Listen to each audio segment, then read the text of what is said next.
मैं जो चीज़ सामने रखना चाहता हूँ वो मैं 5-7 मिनट में 10 मिनट में रख देता हूँ।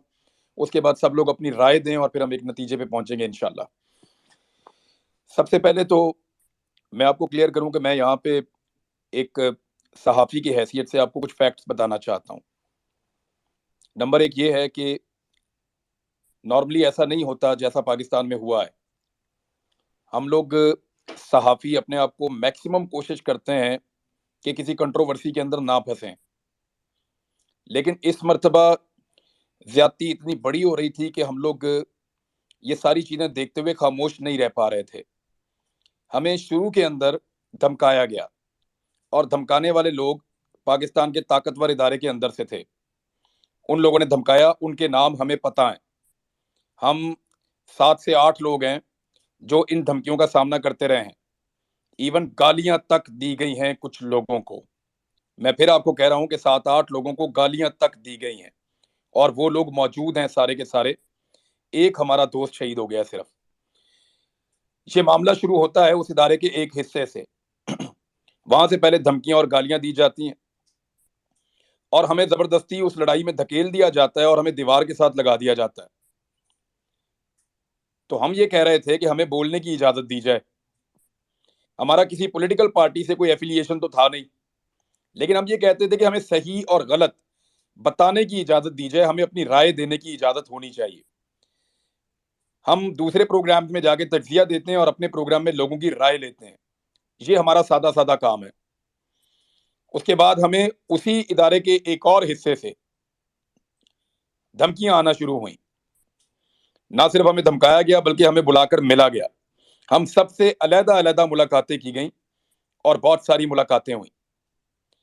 और जब हमारे सवालों के जवाब हमें नहीं मिले, हम आपस में सब लोग बात करते रहे हैं। हम सब उनके नाम जानते हैं, हमें तारीखें याद हैं, हम सब जानते हैं कब कब किस किस ने हमें क्या कहा था, किस तरह धमकाया था और क्या किया था। हम सब लोग बड़े अजीबो गरीब हालात से गुजरे हैं।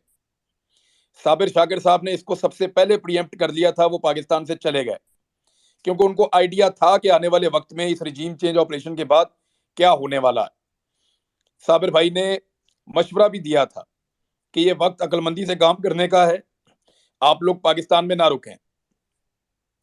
लेकिन कुछ लोग अपनी मजबूरियों से पाकिस्तान में रुक गए। हम में ज्यादा लोग ऐसे नहीं हैं जो सोशल मीडिया के ऊपर काम करते हो। मैं और साबिर भाई दो ऐसे लोग थे जो ज्यादा सोशल मीडिया पर काम करते थे। हमें अगर नौकरी से निकाल भी दिया जाता तो हम पाकिस्तान से बाहर शिफ्ट हो सकते थे। तो साबिर भाई की तो नौकरी चली गई, एआर भाई की वो पाकिस्तान से बाहर शिफ्ट हो गए। उसके बाद उनके चैनल को धमकाया गया कि उसको तनख्वाह भी नहीं देनी। साबिर भाई को यह धमकी भी दी गई कि हम आपको जहाज में से उठवा लेंगे। और इसके बावजूद वो पाकिस्तान से बाहर जब चले गए तो उन्होंने अपनी जो हक बात है, जो उनको ठीक लगती थी, वो कहते रहे। जो पाकिस्तान में लोग मौजूद थे उन सबको क्या क्या धमकियां दी गई, कितना उनको ट्रैप किया गया। इवन उनके कारोबार, उनकी फैमिलीज, उनका तमाम निजाम उसको डिस्टर्ब कर दिया गया। एक एक ऑफिसर को एक एक बंदे के ऊपर लगाया गया। उसके लिए जमीन तंग कर दी गई। किसी के घर ड्रोन्स आ रहे हैं कहीं पे, मेरे तो घर की बैक साइड पे लाकर उन्होंने बंदा मार दिया एक रात को। एक्सट्रीम एक्सट्रीम किस्म की हरकत की। ये सारे जुल्म होते रहे हमारे ऊपर, लेकिन हम ये सोचते रहे हमेशा कि एक वक्त आएगा कि ये एक टैक्टिसेस हैं, बस ठीक है, ये हमें परेशान कर रहे हैं, एफआईआर दे रहे हैं, ये मामला खत्म हो जाएगा।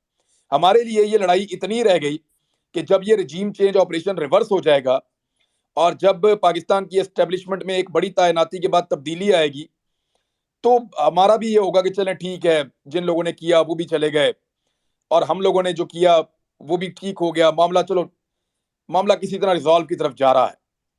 हमें लगता था, हम ऐसे सोचना शुरू हो गए थे चीजों को।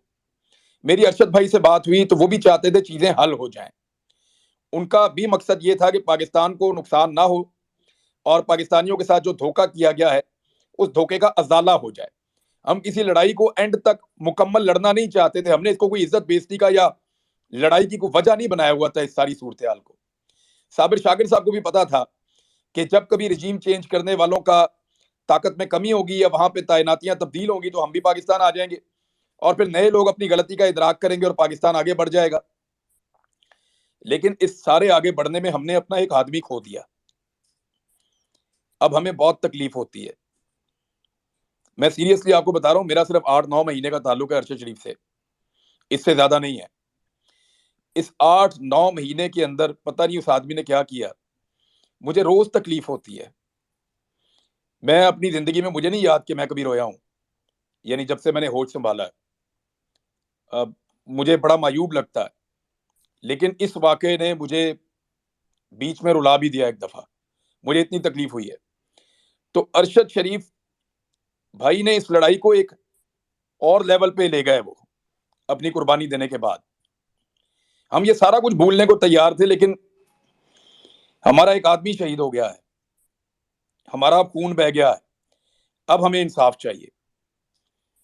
हम इंसाफ मांगने की कोशिश कर रहे हैं, बड़े अरसे से इंसाफ मांगने की कोशिश कर रहे हैं। जिस दिन उसका जनाजा था, उससे पहले तमाम सहाफियों को बुलाकर एक प्रेस कॉन्फ्रेंस की गई, और उस दिन भी उसके मौकिफ को गलत साबित करने की कोशिश की गई। This is not fair. उसकी लाश का मजाक उड़ाया गया, हम इसको कभी नहीं भूलेंगे।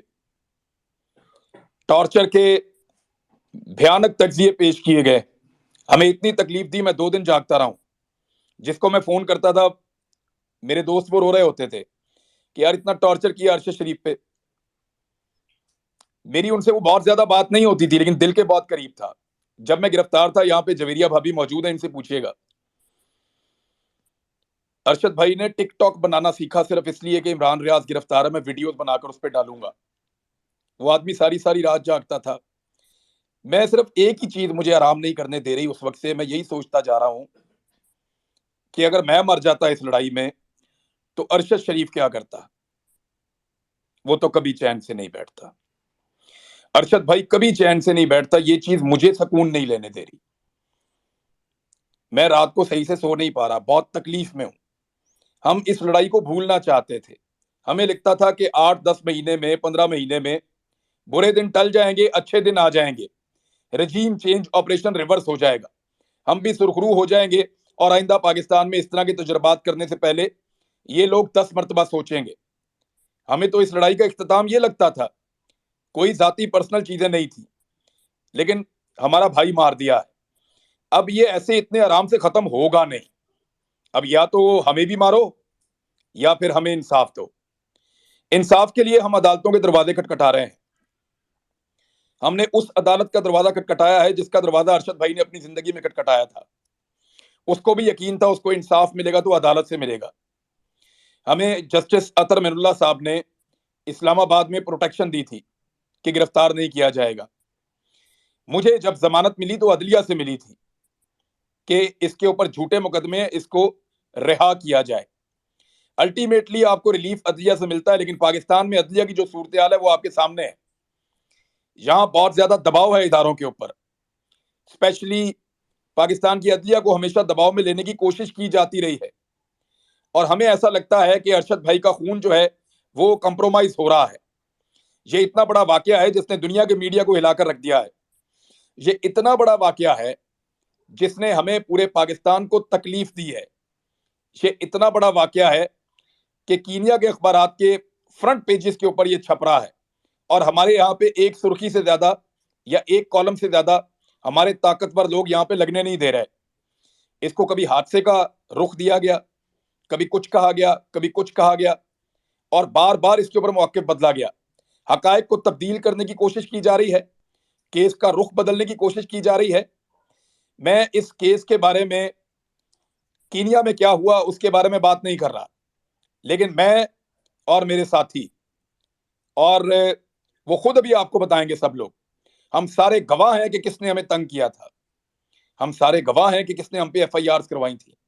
हम सारे गवाह हैं कि किसने हमें गालियां दी थी। हम सारे गवाह हैं कि किसने हमें धमकियां दी थी। हम सारे गवाह हैं कि किसने हमें, हमारे ऊपर पाकिस्तान की जमीन तंग कर दी थी। हमें पता है। हम कभी नहीं बताना चाहते थे क्योंकि हम सारे जिंदा थे। अब हम में एक शहीद है, हमारी जिम्मेदारी है कि उसको इंसाफ दिलाएं। लिहाजा अब हम बताएंगे, लेकिन कहां बताएंगे? क्या इस प्लेटफॉर्म के ऊपर नाम लेना शुरू कर दूं मैं? क्या मैं यहां बोलना शुरू हो जाऊं? मुझे कोई कानूनी फोरम चाहिए। हमें कोई ऐसा प्लेटफॉर्म चाहिए जहां पे हम सब जाएं, और जाकर अपना अपना बयान रिकॉर्ड करा के बताएं कि वो कौन था जो ये जिल्लत और रसवाई की कहानी लिख रहा था, वो कौन था जिसने हमारे लिए जिंदगी को तंग कर दिया था। ये सारा कुछ हम किसी लीगल प्लेटफॉर्म पे बताना चाहते हैं जहां पे ये रिकॉर्ड का हिस्सा रहे। इस बात का पता करवाया जाए कि कौन लोग इसके पीछे थे, तमाम मुद्दइयों के इंटरव्यू लिए जाएं। और उसके लिए जरूरी है कि सुप्रीम कोर्ट ऑफ पाकिस्तान के चीफ जस्टिस एक कमीशन बनाए, एक कमीशन बनाए। एक ही कमीज के अंदर वो वीलॉग्स कर रहा था, उसने खुद बोला अपने मुंह से। तो क्या जनाजों में शिरकत करनी है? कल एक का जनाजा पढ़ लिया, आज दूसरे का पढ़ लेना, फिर तीसरे का पढ़ लेना, और एक एक करके सारे मारे जाएंगे। जो भी सच बोलेगा मारा जाएगा, जो आईना दिखाएगा, सवाल पूछेगा, मारा जाएगा। यहां पे इस सिलसिले को आप सब रोक सकते हैं। मुझे आपसे यह कहना है कि मेरे पास एक तरीका है आइन और कानून के मुताबिक, और वो तरीका हमें अरशद शरीफ ने बताया है कि कानून के मुताबिक इंसाफ मांगो, खत लिखो, चीफ जस्टिस ऑफ पाकिस्तान को खत लिखो। मैंने आज चीफ जस्टिस ऑफ पाकिस्तान को खत लिखा है, मैंने जाकर उसको लेटर बॉक्स में डाला है। लिखो चीफ जस्टिस ऑफ पाकिस्तान को खत, अपना आईनी और कानूनी हक इस्तेमाल करो। इतने खत लिखो, इतने खत लिखो कि वर्ल्ड रिकॉर्ड बना दो। पूरा पाकिस्तान खत लिखे, ओवरसीज पाकिस्तानी खत लिखें। लाखों खत पहुंचने चाहिए सुप्रीम कोर्ट ऑफ पाकिस्तान में रोजाना। आज शुरू हो जाए, अगले 10 दिन तक खत लिखें, रोज खत लिखें, सारे खत लिखें। बच्चे लिखें, खवातीन लिखें, बुजुर्ग लिखें, नौजवान लिखें, स्टूडेंट्स लिखें, मजदूर लिखें, तमाम लोग खत लिखो। लिखो खत और भिजवाओ चीफ जस्टिस ऑफ पाकिस्तान को, झंझोड़ो अपने ईवानों को। और वहां खत में सिर्फ छोटी सी डिमांड करें अपने अल्फाज में कि अरशद शरीफ को इंसाफ दिलवाइए और एक इंडिपेंडेंट जुडिशियल कमीशन बनवाइए जहां पे जाकर हम तमाम हकायक रखें। हम ये घिनौने हकायक कौम के सामने नहीं रखने चाहते। कपड़े उतारने का शौक किसी और को होगा, हमें किसी के कपड़े उतारने का या किसी को जलील करने का शौक नहीं है। ये हमारा अपना इदारा है, हमारे अपने लोग हैं।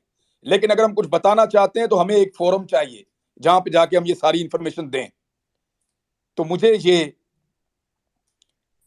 मैं आपको ये नहीं बता सकता, मैंने साबिर भाई को बताया है कि ये कैसे हुआ खत लिखने वाला मामला, लेकिन ये अरशद भाई का आइडिया था।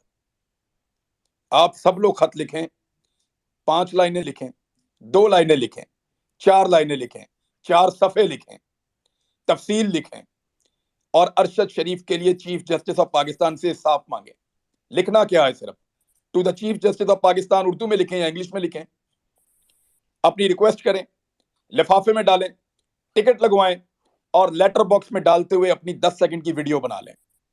जब आप उसको लेटर बॉक्स में डाल रहे हो तो अपनी 10 सेकंड की वीडियो बनाकर यहीं पे अभी हम लोग तय कर लेंगे, बहुत सारे एक्सपर्ट मौजूद हैं, कि इसका कोई हैशटैग बना लें या कोई इसकी कंपेन लॉन्च कर दें। जो लोग भी, जो शख्स भी लेटर डाले चीफ जस्टिस ऑफ पाकिस्तान को इंसाफ के लिए, वो एक जुमला वहां बोल दे खड़ा होकर लेटर डाल के कि अरशद शरीफ को इंसाफ दीजिए, और 10 सेकंड या 5 सेकंड की वो वीडियो सोशल मीडिया पे उस हैशटैग के साथ डाल दें। हम चाहते हैं कि इतने खत लिखो कि वर्ल्ड रिकॉर्ड बन जाए। मांगो इंसाफ तब तक जब तक मिलता नहीं है, और ये आईनी और कानूनी रास्ता है। आप सब लिखिए चीफ जस्टिस ऑफ पाकिस्तान को खत, सब लिखिए, 10 दिन तक खत लिखिए। उसके बाद क्या करना है अल्लाह और रास्ता दिखाएगा इंशाल्लाह।